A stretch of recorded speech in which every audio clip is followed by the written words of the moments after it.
Now, have you ever been driving along, not a care in the world, and then suddenly you hit a pothole? Yes. Broke the, I don't know the technical car term, the axle? Anyway. Sounds bad, anyway. Something bad. It was expensive.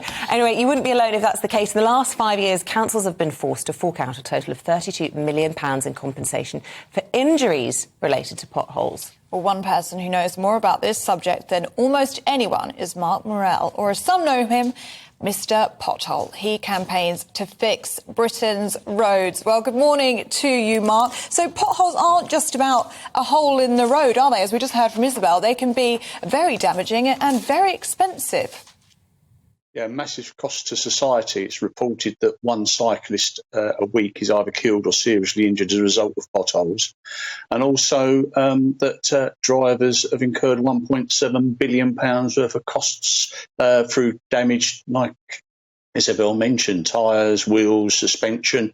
And then there's the ongoing cost to the NHS with personal injuries that isn't catered for. So a massive cost. And we're set in a situation where we could potentially face cuts to the pothole fund from central government because of spending crisis. At the same time, have a massive increase in the materials costs. But government secretly cut £400 million from the general road maintenance budget last year, this year and next year. So God only knows where we're going to be in another 2 or 3 years' time. I mean, I did say before about some stunts I've pulled with a tank. I think I might have to look at it seriously and invest in one. Could you repeat that stat about injuries again? I just wanted to ask you, just repeat it for me. It's reported that there's one cyclist killed or seriously injured a week on our roads as a result of potholes. So it's the cyclists that bear the brunt of the injuries. I was wondering if any of the injuries were also for drivers, whiplash or something like that, as they hit a pothole. I just wanted to understand the extent of the injury. So that's terrible, isn't it, then, these cyclists suffering the consequences because they're so vulnerable on two wheels? Yes, they are. And the worst case I come across was a few years ago, where a cyclist actually was in the army, served 2 tours in Afghanistan, survived that. Come home on his bike, hit a pothole instead of going to the verge, fell into the road and got killed by a car. And that pothole had been reported by the police 6 months earlier to the council and nothing had happened. And Mark, I mean, the reality is, obviously, the cost of living crisis, councils are going to be striving to make efficiency savings, and it means that our roads are going to get worse, aren't they?